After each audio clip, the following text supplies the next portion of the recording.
Salam dostlar, bugün hesabların analizindən danışacağım. Hesabların analizini daha çox istifadə edilən müxtəlif uyğunsuzları ortaya çıxarmaq üçün. Bu da digər hesabat növləri kimi hesabatlar menüsuna daxil oluruq.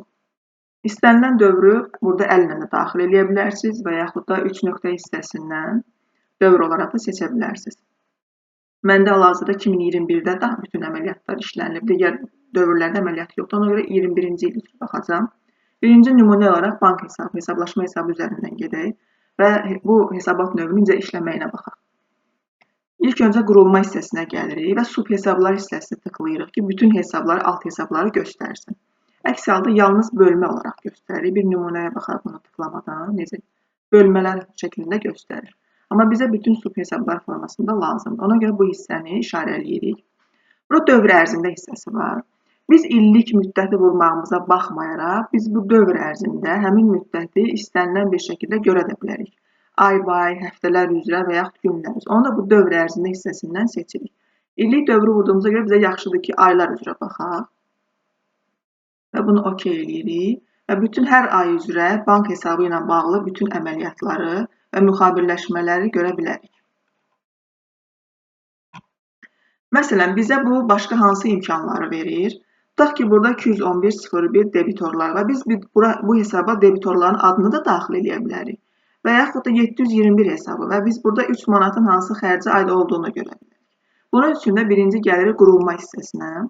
Burada müxabirləşmə hesablarının təfsilatı hissəsi var. Burada əlavə edirik 211.01. İstənilən sayda əlavə edə bilərsiniz. Yalnız birini də əlavə edə bilərsiniz. Məsələn, buradan əgər bizə lazımdırsa ancaq kontragenti seçə bilərik və yaxud hamısını, müqavilələri də görmək istəyirsə, bunların hamısını işarələyə bilərsiniz. Biz gəlin birinci kontragenti görək. Bir də 721-i görmək istəyirsə, onu daxil edək. Və bunun da xərclər maddəsi üzrə sizə göstərəcək. Hər ay üzrə hamısını ayrı-ayrı göstərəcək. Məsələn, görürük, burada debitorun adını gördük və xərci, hansı xərc maddəsi aid olduğunu görürük. Bütün aylarda 211.01-i və 721-i aydın şəkildə görə bilərik. Burada məsələn, may ayında bizdə görürük ki, 543 avans da var. Bu hesabı da bura daxil edib, həmin avansın kimdən daxil olduğunu da görə bilərik. 543.01. Burada da seçim eləyə bilərik. Baxırıq. Avansın hardan daxil olduğunu da gördük. İstənilən hesabı bu formada daxil edib adı və adda görə bilərsiniz. Və yaxud da əgər bizim bir neçə hesabımız varsa və bir cədvəldə bütün hesablarla olan əməliyyatları görmək istəyiriksə, yəni bütün bankların əməliyyatlarını görmək istəyiriksə, o zaman yenə qurulma hissəsinə gəlirik. İlk öncə bunları silək ki, cədvəlimiz çox böyüməsin. Gəlirik hesabın təfsilatı hissəsinə. Buradan daxil edirik bankovski şifrə. Yəni bütün bank hesablarımızı göstərəcək. OK. Gələk yuxarı. Burada bir bank hesabımızı göstərir. Bunun bütün aylar üzrə dövriyyələrini göstərir. Və bitdikdən sonra, yəni biz müddət olaraq ili vurmuşuq, il bitdikdən sonra, əgər bizim digər hesabımız varsa, keçir həmin hesab haqqında məlumat verir. Məsələn, bizdə kart hesabı olduğuna görə, digər hesab haqqında da bizə məlumat verir. Və bu formada istənilən şəkildə davam edir. Burada xərc maddələri var. Xərc maddələrini də daxil edib, ayrı-ayrı pul vəsaitinin hərəkət maddələrini görə bilərik.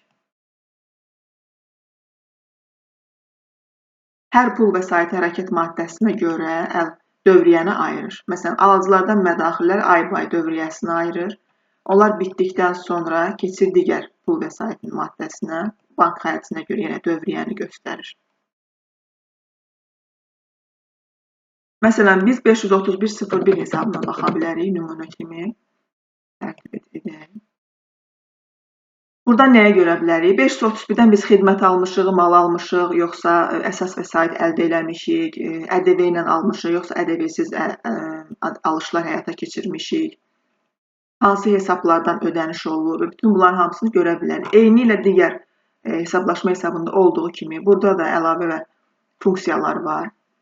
Məsələn, biz daxil eləyirik, biz 531-i bütün tam olaraq vurmuşuq deyə bizim bütün kontragentlərimizin dövriyyəsini göstərir. Bizə isə lazımdır ki, hər kontragent üzrə ayrı-ayrı versin. Onun üçün də hesabın təfsilatı hissəsində kontragenti, əgər müqavilə istəyirsə, müqavilələri və sənədlər üzrə də ödənişləri daxil edə bilərsiniz. Biz elə ki, rahat olsun, kontragent əlavə edək. Gördüyünüz kimi, bütün kontragentlər əlifba sırası üzrə hər birinin dövriyyəsini ay-bay göstərir. Birinci AZ terminalı göstərir, sonra Bakı Baş Gömrük, Akara və s. Hər kontragent üzrə əməliyyatların hansı formada izahını görmək istəyirsinizsə, məsələn, biz baxırıq ki, AZ terminalın ödənişləri, AZ terminalın biz 113.01-ə əlavə xərc olaraq salmışıq. Və biz görmək istəyirik ki, bu hansı əsas vəsait üzrədir. Gəlirik qurulmaya, müxavirləşmə hesablarının təfsilatı, 113.01 hesabına vururuq. Biz burada həm əsas vəsaitin adını, həm də anbarımızı görə biləcəyik. Burada seçim də eləyə bilərsiniz. Hər hansı birini görmək istəyirsinizsə, onu işarələyə bilərsiniz. Digərinin işarəsini isə götürə bilərsiniz. OK. Məsələn, biz deməli xaricdən bu əsas vəsaiti almışıq və onun AZ terminal xərcini əlavə xərc olaraq buna əlavə etmişik. Məsələn, Bakı Baş Gömrükdə də 113.01 hesabı ilə müxavirləşmə var və onu da ayırır. Yəni, hansı kontragent 113.01 birləşməsi varsa, onların hamısını açıq-aydın göstərəcək. Məsələn, görmək istəyir ki, kontragentlərə hansı hesabımızdan ödəniş olur, əgər bir neçə bank hesabınız varsa. Yenə də bu hissədən bunu götürək ki, cədvəl çox böyüməsin. Bunu silərək, bu məsələn, buna çox ehtiyac yoxdur. Biz hesabı görək. Məsələn, baxırıq, burada kimdir? Legal sport. Burada görürük, məsələn, biz hansı bankdan ödəniş olunub bura? Bunu görə bilirik. Burada həmsinin açıqlamanı verir.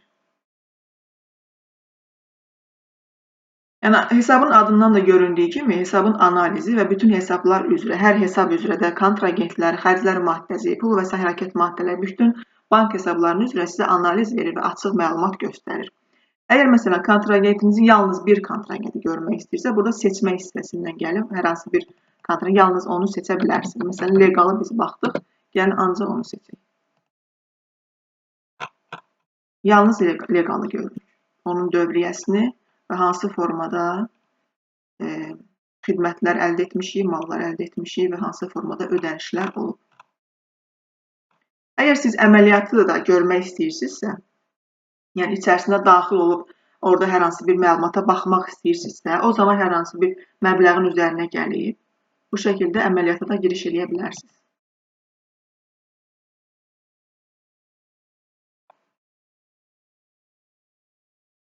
Ümid edirəm, bu sizə yardımcı olar. Təşəkkür edirəm, çox sağ olun.